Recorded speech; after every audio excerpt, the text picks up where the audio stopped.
Hi, everyone. Welcome to Wine.com Experiences. I'm Gwendolyn Osborne. We're so excited that you are here joining us today to talk about 3 incredible South American wines with 3 amazing South American winemakers from 3 unique countries.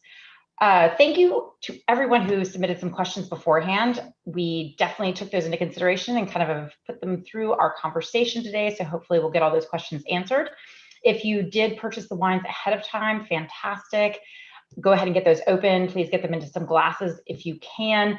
Don't feel obligated to drink all 3 tonight if that's a little bit too much. As all of our videos do, this one will also live on the Wine.com YouTube channel, so you can revisit that anytime you are ready to taste the other wines that you don't get to, whatever works for you. Also, if you are looking for more detailed tasting notes, we are going to get through these wines and taste through and talk about them. But if you want a little bit more, please feel free to check them out on wine.com. Our tasting pages or our wine pages are chock full of information, tasting notes and critic reviews and maps and sometimes videos. So lots of things to help you get the most out of learning about these wines. Speaking of wines, the wines we are tasting today in order are the Errazuriz Max Reserva Carmenere, the Catena Malbec from Argentina, Carmenere from Chile, the Malbec from Argentina, and Bodega Garzon Reserve Tannat from Uruguay. And now let us introduce these 3 incredible winemakers we have joining us. Eduardo Chadwick from Errazuriz in Chile, Dr. Lara Catena from Argentina, from Catena Winery, and Christian Wylie from Bodega Garzon in Uruguay. Welcome to you all. Thank you all for being here. Excited to have you. Hello. Gracias. Hello, hello. Gran gusto, Gwendolyn. Thank you. Yes, thank you. We're excited for you to be here and sharing your wines and talking about the stories. I love Hola, hola, buenas noches. Yes. Hola, Cristian. Hola, Eduardo. ¿Qué tal, Laura? ¿Qué tal, Eduardo? Hi, Gwendolyn. Thank you so much for having us. Yeah, I took French. I'm so sorry. Muchas gracias. Bonjour. Bonjour. Buenos dias. I do know that. And gracias for being here. I love that we're not only showcasing like a region, but we're kind of showcasing a continent here. And South America is such a unique place with kind of such a rich history, not only with wine, but with so many things. So I thought we would start with just kind of a little brief geography lesson, if you will, kind of a geography of winemaking combo lesson for each country from all of you. And Christian, I was going to start with you because I think many people are familiar with Chile and Argentina producing wine, but they might not be as familiar with Uruguay. It's a bit of a newcomer for the international wine scene. So, you know, you're planting grapes in Uruguay. Where are you finding the best spots for viticulture there? Thanks very much. Uruguay is a small country that borders with the very big players of soccer of South America, Brazil to the north and Argentina to the west. We are on the Atlantic coast. We're in the same latitude south, 34 south. So they've been producing wine for about 2 or 3 centuries with some French varietals since the mid-19th century. Historically, the vineyards have been in the south center and the west of the south part of Uruguay, near Montevideo, near the River Plate. Uruguay shares tango with Argentina. A lot of people claim that it started in Uruguay because of Carlos Gardel. I've never heard that. Laura will disagree. No. But this reminds me of the Pisco have a tango challenge, but the beauty of Garzón, of Uruguay, it's small, but it's full of character, and the Uruguayans are seriously passionate about soccer. It's a country that has won more America's Cups in soccer, so there's very certain attitude to the Uruguayans. They're considered a little bit of the Switzerland or the most European country in South America. Very stable economy, very stable politically, and very famous for the beef. Uruguay doesn't have a very big population, so basically for every Uruguayo there's 4 cows. So masters in asado and grilling, a very, very important beef producing country. And also it's famous for its beaches on the Atlantic coast called Punta del Este, where I am now, and a little quaint town called Jose Ignacio, which is like the Saint-Tropez of South America. This is where the new vinification, the new regions vineyards have started. It's basically a new 21st century terroir that Garzón has created, this new wine region, if you like, close to the Atlantic, cool climate, with much more similarities to Bordeaux and Galicia.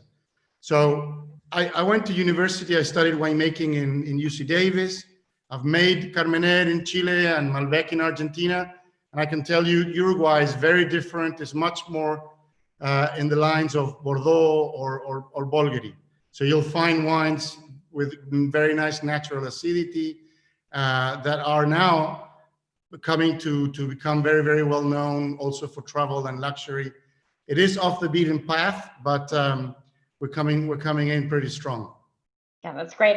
We'll talk more about that when we start to taste the wine. Eduardo, Chile, which I have been able to visit. Uruguay is next to my list. But you've got this very long, narrow country, but it has such interesting influences from north and south and east and west that kind of really make a difference and an impact on the diversity of grape growing. Why do you think Chile's geography just kind of helps it in its wine growing potential? Well, I normally describe Chile as a viticulture paradise. As you mentioned, it's very long and narrow. In the north, we have the desert, which is at the four natural barriers. The desert in the north, the Pacific Ocean with very cold waters to the west. To the east, we have the Andes Mountains. And then to the south, we have the glaciers. So these four barriers have kept Chile as a viticulture paradise without no diseases, no pests. We have no phylloxera. And also we have very dry summers that are hot and sunny. So we have a very healthy conditions for growing our wines organically or sustainable or even biodynamically. And then in wintertime, we have the rainfall, the snow, good for skiing in the Andes. And then in the summertime, that snow will melt. And we have, in our case, we are in the Aconcagua Valley, a beautiful valley just in the midsection of Chile, just north of Santiago. So these are the key elements that define Chile's weather conditions and terroir. Terroir, as you mentioned, is a very long and narrow country. We have beautiful soils of great gravel or more silty or more volcanic origins. So it's really, the key is to choose where you plant the vineyards to have these ideal conditions. Climatically speaking, we are, I would say, perhaps between Bordeaux and Napa. Our climate is difficult to generalize, but if we talk about Aconcagua Valley or Maipo Valley, our climate is not as hot as in the core of Napa Valley, but perhaps a little bit warmer than or we have a longer season compared to Bordeaux. So the beauty here is that we can produce wines that have great balance and great elegance. And I think that's what epitomizes Chile. Wines that have the nice fruity concentration and wines but then of great balance. Yeah, and I think it's, you've been around long enough. I feel like there's such a great connection of which grapes grow well in which place now that's become kind of helping, I guess, some of the just top quality wines coming out of there are just amazing. Yeah, in the past, there were 3-4 regions. Today, there are 20. Yeah. You have different, in the coastal plains, or in the northern desert in Atacama, or in the south in the fjords. So there's been a big development, very much in line with the development of exports over the past 20 years. Exciting. Okay, Alara, exciting times. We're going to hop over the Andes into Argentina. Kind of want to talk a little bit, if you could just kind of give us a little bit of information on why you think Argentina's geography makes it so well suited for grape growing. Thank you, Wedlin. Thank you also for putting me last so I can set the record straight here. So, are we going to talk tango and soccer again? So, the one thing I will give to my colleagues, my dear friends, Christian and Eduardo, because, we see each other all over the world where we're tasting our wine, so we're great friends, is that they have better beaches than Argentina by far. And Brazil might have the best beaches, although I think you could compete with Brazil. But if we talk about football, I want to be grateful that there's no Brazilian wines in this tasting, because I can declare we have the best soccer team among the ones that are here today. And since I'm last, they don't get to. Christian, we'll talk about this at the next tasting. We can talk about the last America's Cup. I don't talk about the last one. No. Anyhow, it's so Short much memory, fun. Laura. I Yes. only remember what I like to remember. That's what my husband says. But anyhow, I think what's really fun about this tasting today, and thank you for organizing this wine.com and Gwendolyn, is that really Chile, Argentina, and Uruguay make such incredibly different wines. I mean, I actually think our regions are more different than Bordeaux and Burgundy, because Chile and Uruguay have this ocean influence, and Argentina, the wine country Mendoza, which is where 70% of the wines are made, but there's also vineyards all the way north and all the way south, is marked by the Andes Mountains. The Andes Mountains were formed, 100 million years ago, a little over that, when these two plates, chocaron, they crashed against each other and started going up. And 40 million years ago, the oceans reside, the Andes go up, and you have these glacier-covered mountains. Then, as the ice ages, it starts warming. The ice starts melting. These rivers form, and basically my region is formed over millions of years through these alluvions, these rivers and glaciers dragging down stones, and that creates these incredible alluvial soils filled with limestone and these gigantic stones that are very well drained. And this is why the wines tend to be very concentrated, because these are poor soils, and poor soils make great wine. And in terms of the temperature, it is marked by the altitude. So if you're in France and you're trying to go from a temperature, warmer, like, in the south, in the Châteauneuf-du-Pape, all the way to Champagne, you have to drive for about 6-7 hours. In Argentina, you can go from the warmer regions to the very cool regions, as cold as Burgundy or Champagne, in under an hour. So you have these microclimates where you have different soils and different altitudes, so different temperatures. So you have all these little microclimates, even within the same vineyard, different flavors. And I think this is what really marks Argentina, is this mountain climate with very intense sunlight, cool climate at the high altitudes, a little warmer further down, but incredible diversity. And really, I do think that this is so fun today, because each one of these countries has such different flavors. And I think often people put us like we're similar, but actually what's fun about our three countries is that our wines are so different. Yeah, and we're gonna, yes. Well, that's a good point. Let's taste them. Okay, we're ready to taste. And we're gonna start with the Carmenere. So the Errazuriz Max Reserva Carmenere. So Eduardo, Viña Errazuriz has a history of nearly 150 years old. Mm-hmm. You are 6th generation. That's amazing. That's fantastic. So here's where we are. We're here in Chile. Tell us a little bit about the history of this winery, and maybe just kind of the evolution of this winery. Here we are. I think this is the old winery and the new winery, and kind of how far it's come. Yeah. Well, the old winery was founded back in 1870 by Don Maximiano Errazuriz. So it was really 6 generations back. The new one, though, in those days. And he founded in the beautiful Aconcagua Valley. That's the origins. And like many other Chileans that went to Bordeaux and brought the Catix, that was the beginning of the fine wine production in Chile in the 1850s, 1870s. But in those days, most of the wines were drunk in Chile. I joined the winery in 1983. My father invited me to join at the beginning of the development of exports. So that was the real change in Chile's mindset and attitude towards really producing world-class wines. My first trip was to Bordeaux to learn more the intricacies of fine winemaking. And then I started traveling and started really fine-tuning. And our Max wine and our philosophy has always been the philosophy of terroir.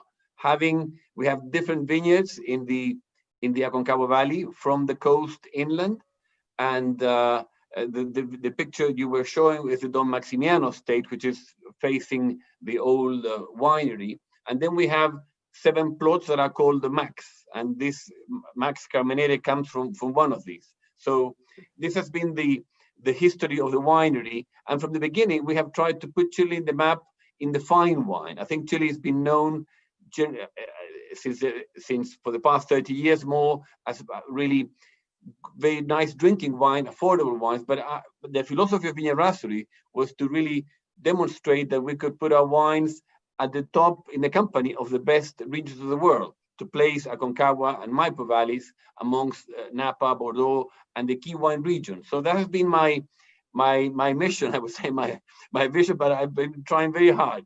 And there are many milestones. Some of them are the Berlin tasting, where we proved that our wines were amongst the top wines of Bordeaux and Italy. And I have one picture that I want to share with you today. Oh, yes. That I think, because I'm very proud of it, and also because I have my dear friend Laura there.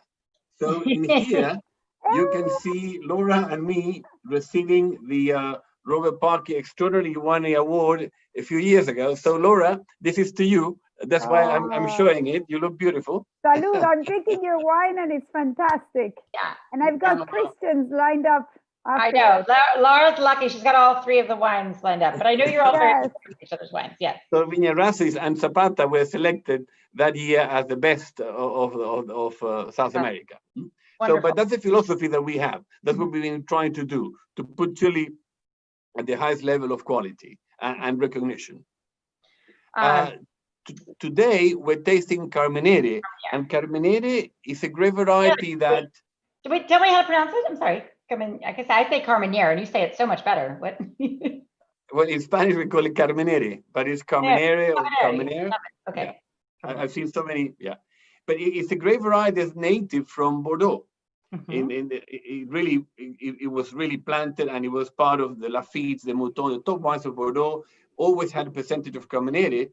But then Europe was, the vineyards were destroyed by phylloxera. Yeah. And that was the time when, and the vigneron never replanted Carmenere because it's perhaps one of the most difficult grape varieties to grow. It suffers from colure, and it needs a lot of sun to ripen. But it was just the case that Don Maximiano and a few other producers brought these cuttings to Chile, and today we have Carmenere amongst Cabernet, Merlot. You can see the leaf is very distinctive. Beautiful. It turns red when it's ready to be harvested. And it's a long growing season that is ideally suited for the Aconcagua and Maipo and Colchagua valleys, because we have a long, hot, sunny days, and you need to, it's the last grape variety to ripen. And it's a beautiful wine that has a very, very deep color, because it's a really intense. It's a wine that has really full of spices, and it's a full body with black cherries and black fruits, a bit of olives. Oh, I get the olives. And then in the mouth, it's really very silky. It's like a really long, fine, very, very fine tannins, and you have a bit of black cherries, licorice, dark chocolate, spices, but all really wrapped in a real velvety body. So it's really very, very long and easy. I mean, and nice to the palate. It's a very rich style and ripe. Yeah. I was saying for a long time it was mistaken as Merlot, correct? Until somewhere in the 1990s. We had an ampelographer, Jean-Michel Boursicot, that came in 1994, and at the time the Carmenere was, I mean, no one understood that we had Carmenere, so it was thought of a Chilean Merlot. But once we understood what was all about, we planted in the right soils, which Carmenere needs more clay and heavy soil to really resist at the end of the season, so that it needs some time to ripen. So I think today Carmenere, it's a beautiful grape variety to taste by itself, like with Max. This is a Max range, 100% varietal wines, but also we use it in our top blends. You will find Carmenere blended into Don Maximiano, our flagship wine, or also you will find it in Seña, which was our joint venture with Robert Mondavi. So the top blends from Chile will normally have a proportion of Cabernet Sauvignon and Carmenere, which will give the spiciness, the extra edge. It's really a beautiful wine, and a beautiful wine by itself or as a component. Yeah, it's a very unique grape, and it's exciting that it's been and done. And the vintage that we're showing is vintage 2018, which has been considered one of the very best. It was a very balanced vintage, very normal temperatures, but very sunny, very nice hot summer and autumn. And it allowed the wine to really have a very, very round, full-bodied and nice maturity, but also with good freshness, with good acidity, and that it gives the wines a very fresh and lively palate. Yes, it's very well balanced, and it does have all of those things, the brightness, and I'm excited because we're grilling. So these are like, I'm excited about all these wines later when we grill. So thank you, Eduardo, for sharing. Laura, let's move on to the Catena. So Catena's made such an impact, I think, on the industry just for promoting the quality of Argentina wines, both Malbec and others. You're kind of a part of a wine dynasty. Can you tell us a little bit about the Catena family, just, your vision over the past, 100 plus years? So our family was founded in 1902 by my great-grandfather, Nicola Catena. This is my father and me walking in the vineyard. I've been working with my father since the mid-90s because my first life was as a physician, and I practiced as a physician and as a winemaker for 30 years. But working with my father is just the greatest gift. And I'm the first woman to lead our family winery because it was always the guy to the guy to the guy. And I'm very happy when I see Eduardo and his daughters, because I think he's also a very lucky man that he has these beautiful daughters that work with him. And it just makes me so happy to see that there's now daughters, coming along and working in their family wineries. But really, so my great-grandfather came from Italy, like many immigrants who came to Argentina. And the wine production in Argentina, which started in the 16th century, is very much marked by these immigrants. Argentina is the 5th largest producer of wine in the world. Before you started seeing Argentine wine in the 1990s in the US, the reason you didn't see more wine was that we were drinking it all. Because we drink wine in Argentina the same way they drink wine in Spain and Italy, because 6 million Europeans came to Argentina. 70% of Argentines have Italian descent. There's also many people of Spanish descent. And one of these people was my great-grandfather, who came to Mendoza specifically to plant his own vineyard. And what you showed with the beautiful Andes Mountains, he fell in love with that. My grandfather continued making wine. And my father really had an inspiration in California. We left Argentina during the military government. My father was, going back and forth. It was pretty crazy in Argentina. When Christian said Switzerland, it is true. Both Chile and Uruguay, maybe more Uruguay even, have more stable economy and politics than Argentina. We are kind of the crazy country. We're very passionate. We're great in many ways, but that's another long story. But anyhow, we left Argentina. We went to California, where I continued and ended up going to medical school. But my father was inspired by the Californians at that time, who, after the judgment of Paris, were saying, hey, we can make wines that can stand with the best of the world. And he went back to Argentina and he said, I'm going to try and do this. And if you ask my father about it, he says, honestly, Laurita, he calls me Laurita, I just got lucky, because I could have gone back to Argentina and maybe we didn't have the right climate, the right soil, but I got lucky because we did have this beautiful mountain climate and this Malbec variety that, like Carmenere, is also very famous in France. It's a 2,000-year-old grape. It dates back to when the Romans went through France. It was actually more widely planted in Médoc, where the most famous Grand Crus come from in the 18th and 19th century, than Cabernet Sauvignon. But it was very delicate. and it didn't like the little ice age that they were having. And after phylloxera, it didn't get replanted widely. But fortunately, because otherwise Malbec might have gone extinct. You know, we might have had a grape extinction. It came to Argentina in the 1850s, where it just did well. It loved the mountain soils, the mountain sun.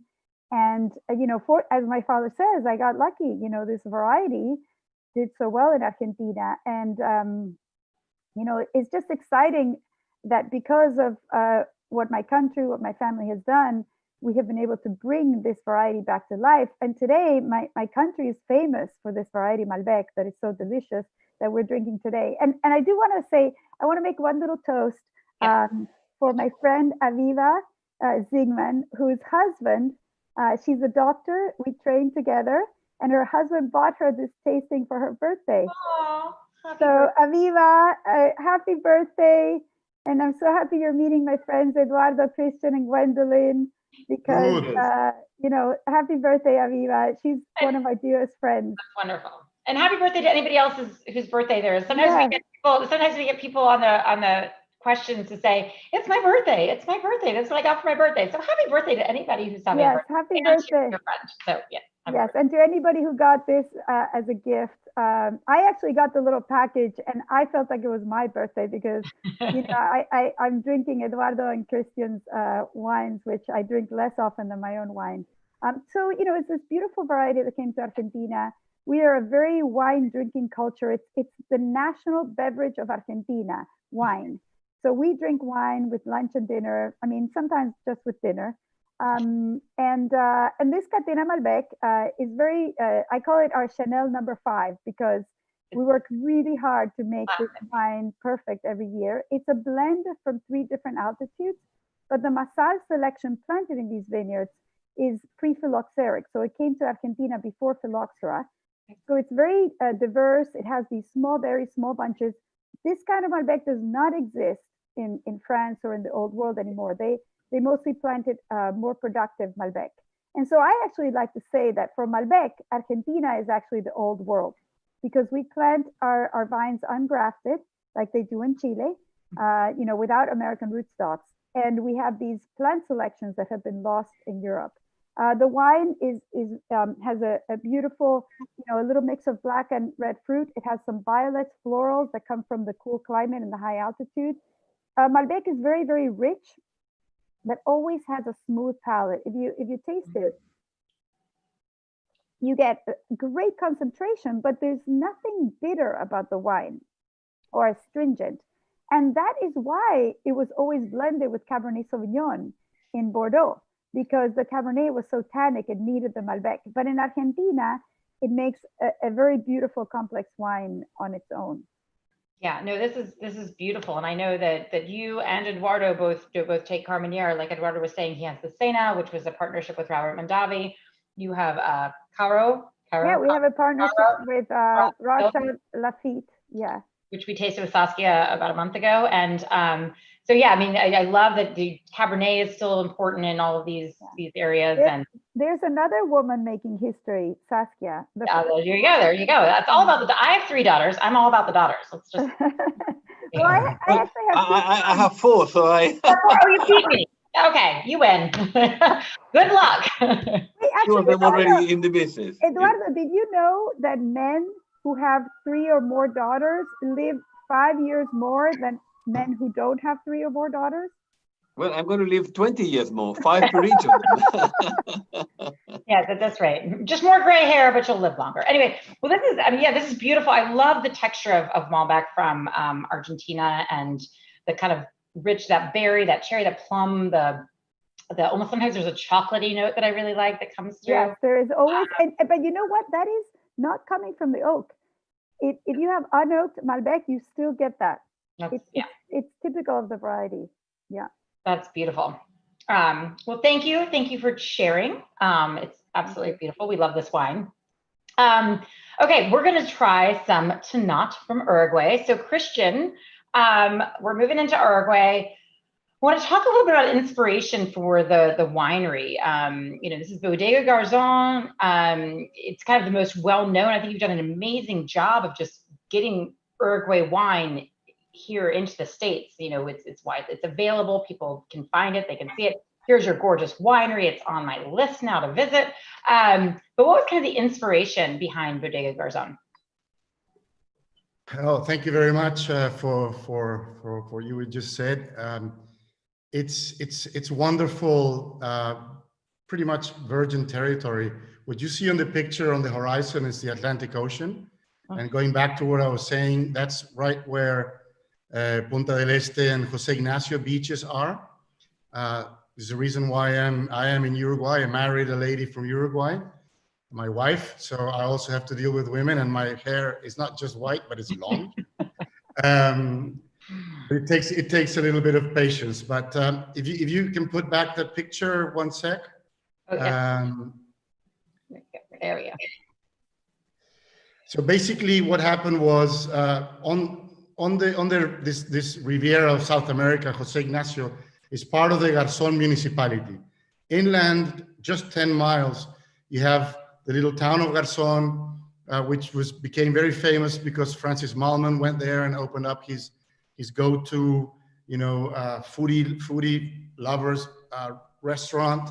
And Mr. Bulgeroni, who is actually from Argentina, like most Argentinians go on holidays to Punta del Este and Jose Ignacio, invested very heavily in Garzón. First of all, for olives, to making extra virgin olive oil, which is spectacular. It's called Colinas de Garzón, which you can see there, the little hills. And he's a very important businessman in the energy sector. And he bought this hill,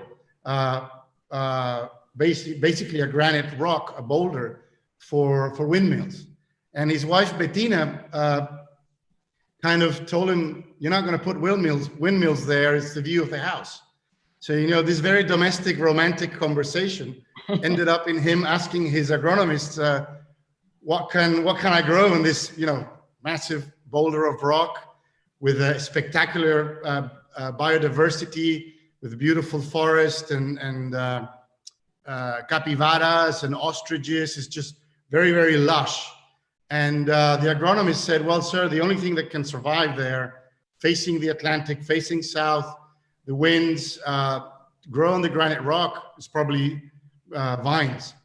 And Don Alejandro interviewed some of the top winemakers around the world, and he hit it off really well. He had some great chemistry with El Dottore Alberto Antonini, who came to spend Easter in Garzón in 2007. And he realized, you know, you have the latitude 34 south, the sunlight for the premium wine belt of the Southern Hemisphere. You have cool climate, maritime influence from the Atlantic. You have the granite rock, you have the biodiversity. So he basically told Don Alejandro, yeah, you could do wine, let's do a little trial. And Mr. Bulgaroni said, hey, I don't have time. I mean, I'm already in my mid-60s. So I ask you to tell me if I can make good wine. And this is basically the result. What you saw in the pictures is literally an experiment. It's a new wine region. It's a new appellation. We're alone. There were no vines there. And it's the first crop cultivated. It's, as I mentioned at the beginning, it's very different in a sense from the New World, places like California or Chile or Argentina that are mostly dry climates. Here we have more than 1,000 millimeters of rain. So you really need the ocean breeze to dry out the rain, and you really need the percolation from the granite rock. Those things gave this perfect combination for Garzón. And very early on, we started seeing amazing results, very round wines, very fruity, very juicy, easy to drink. And then Alejandro got really enthusiastic. He's a brilliant visionary and engineer, and he built Bodega Garzón. It's an incredible investment. It's the first facility in the world LEED certified. Like family is one of the pillars of Mr. Bulgaroni's Bodega Garzón, with long-term quality commitment to premium wines and luxury, like the Chadwick, Errazuriz family and the Catena. But it's very much about sustainability. So it's a massive commitment where we have 7,000 square meters, 70,000 square feet of green roofs. where we treat the water and we control the temperature. All the vinification is as sustainable as it gets in the vineyards. There's no chemicals of synthesis. The concrete tanks, concrete vats are used for fermentation. So everything's state of the art, including another very important pillar for us, which you guys are starting to promote, is the experiences, the destination. Mm-hmm. Wine is all about feeling and people and passion and place. So we express the place being very respectful and sustainable. And then we invite people to visit and experience this amazing beach that we have, Jose Ignacio, with top gastronomy. And then inland, just 10 miles away, there's vineyards that are gorgeous. And you have a facility where in the winery, there's, according to Decanter magazine from UK, it's the best restaurant in a winery in the world. That's the restaurant at Bodega Garzón, and it's directed by Francis Malman as well. Okay. So there's this constellation of very important visionaries and then a winemaker. But I actually have to give all the credit to the Uruguayan team and the vineyards. It's Eduardo Felix. As you saw in the photo, it's very large and it's also very detailed. There's more than 1,200 parcels. It's this patchwork. It looks a little bit like Tuscany, and it's very, very difficult to make wine or to grow grapes in a vineyard like that. And then you have a very super talented young winemaker from Uruguay called Germán Brusone. So there's a beautiful terroir combination in Garzón. Sorry, that was a little long, but okay. Well, I want to taste the wine and talk a little bit about just Tannat in Uruguay and kind of the intended style behind this wine, because usually people don't go out and look for Tannat on a regular basis. You know, it comes from Southwest France, but sometimes it's more of a difficult grape to kind of appreciate because it can be a little bit, well, you know, and everything. But I mean, this is amazing. So kind of talk about how Tannat expresses itself in this wine in Uruguay. Yeah, I mean, I love challenges, thank God, because, you know, getting to the States with a wine from Uruguay that's a Tannat, it's like, we don't know what we're talking about. The important thing is to taste it. As you mentioned, Tannat is also a French varietal. It's not necessarily from Bordeaux. It's from Madiran, a little south from Bordeaux. And it's known for being a tannic wine, kind of rustic, and you need to age it like 10 years to be able to approach it. It's actually pretty cool when you look at the label and the bottle. You have you can see Tannat is actually a palindrome, so it's friendly for selfies and for Instagram Live. You can read it both ways. But obviously the name comes from tannins, from tannic. Mm-hmm.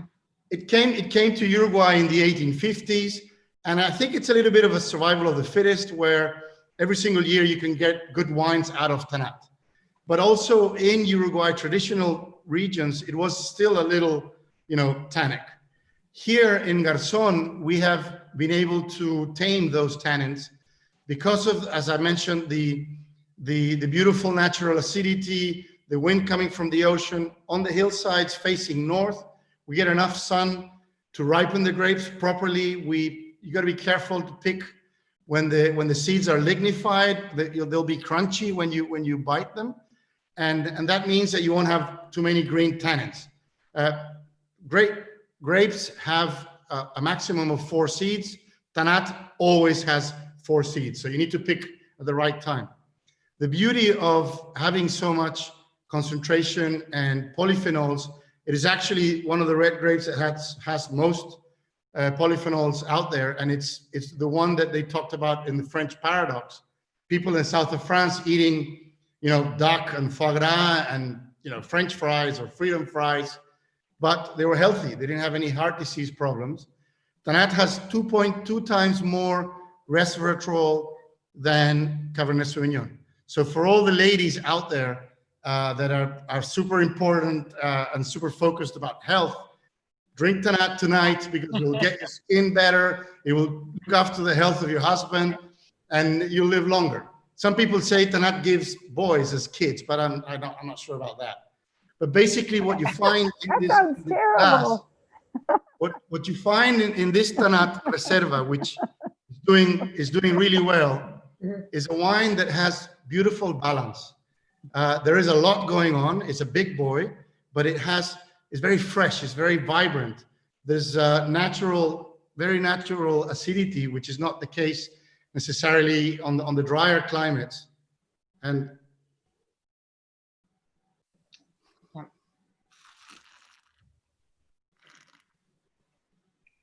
it drinks very nicely.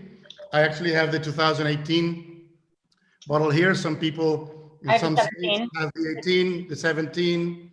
But it's a wine that is not harsh, it's not tannic, it's just very round, very velvety. There's tremendous color. And when we vinify, when we ferment in the cement tulips, it means that you have microoxygenation from the start. So we actually cold soak to extract all the aromas and the color. And you have the polymerization of tannins and anthocyans very early on. So very, very round, fresh, vibrant, long finish. And you can feel it makes your mouth water. And that's when I mean that the wines are a little bit more European in that sense. They have this beautiful freshness. Yeah. And it does have, I mean, it's not overly tannic, but I get the structure that kind of makes me like, want to have a juicy steak or something along those lines. Well, that was what I was going to say. It's perfect for steak. The fine tannins will keep your palate clean. The acidity is gonna cut through the fat. And here in Uruguay, when you barbecue, you basically have to eat the whole animal because there's so many cows per person. But you keeps your palate clean, and you can really, you can taste a great steak or a great ribeye with this wine. Yeah, and I think actually all of these wines probably are great for food. I've noticed. Absolutely. And when you mentioned the challenges of Uruguay and Tanat, and how we've done well in the States, we've been very blessed by the opinion leaders like Wine Spectator. This wine has been in the top 100 wines of the world. Wine Enthusiast is Best Buy, 92 points. James Suckling just gave this 2018 92 points as well. And it's a very young winery, but it's already been in this podium of the New World Winery of the Year. So there's a lot going on. There's tremendous passion, and we were very fortunate. We're very lucky to be a small country with not so many people. We don't have any cases of the coronavirus in Garzón and Maldonado. There are no new cases in Uruguay, so we're quite blessed, and we hope everybody's keeping safe. Yeah. But we had an amazing, the reason I bring this up, we had an amazing 2020 harvest. Amazing. It was complicated bringing the grapes in and vinifying with the mask and the gloves, and it was, people drink mate here and they share the straw. You got to tell them, no, man, you can't share the straw. And as Laura was saying, there's mostly Italians, so they kiss. So you got to stop all these habits. But we're super excited and motivated, because we always say the best part of Garzón is the future. And in the wineries, in the tanks today, we have an amazing 2020 harvest. So we really look forward to the future. Right, yeah, you all just had your harvest, which is so exciting. Yes. So yeah, I think I love, and Laura, you touched on that, of just like, these are all so different. You're all on the same continent, you're nearby, but the difference of just kind of geography and land and grape varieties is kind of fascinating and makes it so diverse. So thank you guys for being here. I had one last thing, and we'll try to make it quick, but we talked a lot about these grapes that are uniquely suited to each of your countries, such as Carmenere, Malbec, Tanat, but I know that you all make a lot of great wines. So I just kind of wanted to get from you, like, your top two, maybe one or two that you love, that you'd love to share. If somebody says, oh, I love this Tanat, what else does Garzon make? So, Christian, I'll just start with you, because I've had your Albarino, I've had your Rosé. What other variety do you think has promise that you love? Well, as you mentioned, Albarino is beautiful, and it's, again, off the beaten path. It's doing fantastic. On the southern side of the slopes, we get very crispy, very fresh, with some saltiness. So it equates to Galicia. Also in the same reserve range with really great value. We're making a point of bringing the wines under $20 in the States for you to enjoy. I am very surprised with the quality of Cabernet Franc. in the estate of Garzón, as well as Marcelán. And what we have already been able to put together is this meritage, which I love. It's called Belasco, which is the name of the meteorized granite. Is this bottle of wine here?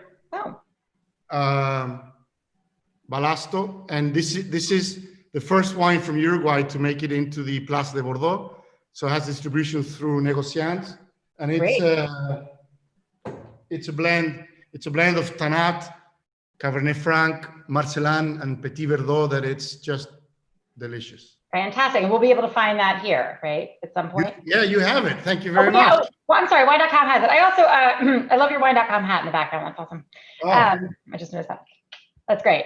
Okay. Well, yes, I'm going to have to try that. I haven't tried that yet. Thank you. Eduardo, Errazuriz, I love the Max line. I love the Chardonnay. It's one of my favorite value Chardonnays just anywhere. But what else do you love making that reflects Chilean terroir from a grape perspective of well, in terms of grape varieties, Chile is 70% red wines and 30% white, which is mainly Chardonnay and Sauvignon Blanc. We love to produce the reds on the inner valleys, but we also have beautiful coastal plains in the Aconcagua Costa and Casablanca, and that's where, particularly in Aconcagua Costa, we have a schist soil, and we have a beautiful range of Chardonnay and also Pinot Noir. So that's where we have our Burgundy, a little terroir, and you have a Max. Under the Max range, we have a Chardonnay and a Pinot Noir, and we also have a range called Pizarras, which means the schist. Schist is the soil. So here the roots go very deep, and it's really the soil and climate conditions are really unique for Chardonnay and Pinot Noir, which is not what Chile is known for, but I'm convinced this is going to be the future. But that's perhaps a project we just started back in 2005. But perhaps where Chile is better known, and I think where we are already more established, is more into the top blends. The top blend of our house is Viñedo Chadwick, which is a wine that I created to honor my father, that comes from the Maipo Valley. And this was the first wine to gain 100 points for Chile. So and this was the winner of the Berlin tasting. And of course, the other wine that is a blend is Catena, which we hope to show perhaps in the future later with you. And these two wines represent, together with the Maximian, represent what Chile is the best of Chile in terms of the Bordeaux blends. And this is where Chile is gaining more and more track record. It's been, as I said before, today is traded in La Place de Bordeaux. And these are the wines that are giving Chile the ultimate image, and I think the long-term positioning amongst the top. The same would be the top of Napa, Bordeaux, or the top other regions of the world. So this is where Viña Errazuriz with this wines, this is where we are making, I would say, I think we are with the wines with which we have changed the perception of Chile to be recognized among the first growth of the world, which was my dream some 30 years ago. Right, that was your goal. And I had a great mentor working with Bob Bondavi for many years, and his family and Tim. And I think there was really a learning experience, and going back and forth to Napa and to really then try to get this expertise in producing fine wines. That I think is what makes me very happy looking back.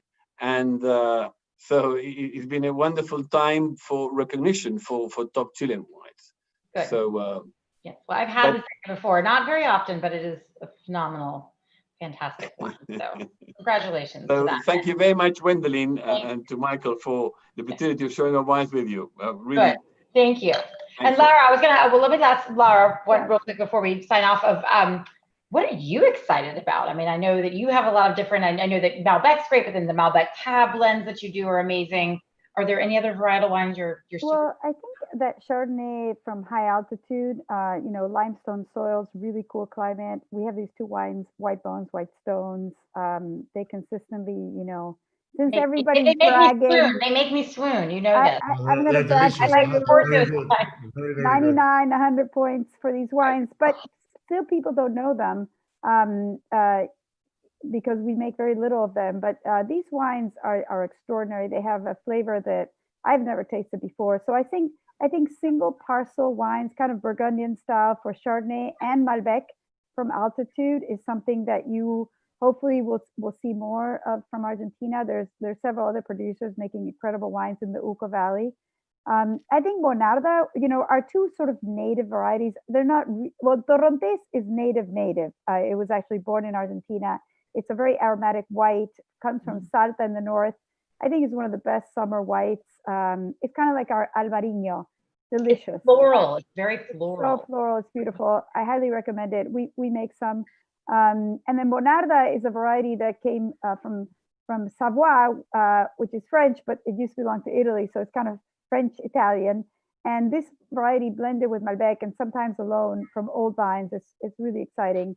And, I also think that the classic Cabernet Malbec blend, which really has disappeared in Bordeaux, because most of Bordeaux does not use a lot of Malbec. But if you think about, the 19th century, 1855, when all those wines were classified, that was the blend. So I call it the original Bordeaux blend. And if there's a French person out there, that hopefully they can't get to me, but it is. And we make a wine called Nicolas Catena Zapata, named after my father, that ages really beautifully, and it has that richness of the Cabernet with the smoothness of the Malbec, and I think it's really delicious. And just like like Eduardo and Christian, I think blends from Argentina are also really exciting. Yeah. Well, I thank you all so much for joining us to talk about these three wines, about your families, about this great continent that we have that's wines coming out of. I love these wines. They're delicious. For those of you at home who may have tuned in but didn't get a chance to purchase the wines ahead of time, we still have this trio available on wine.com, as well as a whole host of other South American wines that you can kind of dive into and try, from Torrontés and Albarino and Chardonnay and Carmenere and Cabernet, all sorts of wonderful, wonderful things available. So again, thank you so much for sharing South America. I hope that all of your daughters take over the world very soon. This is lovely. Yeah, I have two sons. I know. Just children, I love the family history of just, no matter what their gender, of teaching the family wines and having that carry on with a passion. So we appreciate that. So thank you very much. Thank you very much to all the family of wine.com. Yeah. It's amazing. Yeah. Thank you, Gwendolyn. We're used to Eduardo, Christian, and I. We see each other very regularly, but we haven't, because we haven't been traveling. So it's actually really fun that we get to see each other. Our virtual meeting. Absolutely. I look forward to seeing you, Yeah. Laura, Eduardo, Christiana, and Gwendolyn. Thank you so much. And Gwendolyn. Cheers. Muchas gracias. Hasta luego. Thank you very much. Bye-bye. Gracias. Bye-bye. Goodbye. Good night. Stay safe. It's both a science and a form of high art. It's made from the combination of grapes, sunlight, rain, soil, and time. It's raised up in the moments that matter. It's wine. And we are wine.com. We have the largest wine selection in the world, online sommeliers with free advice, and now our powerful new app puts the entire world of wine in your hands. Wine.com. Seriously passionate about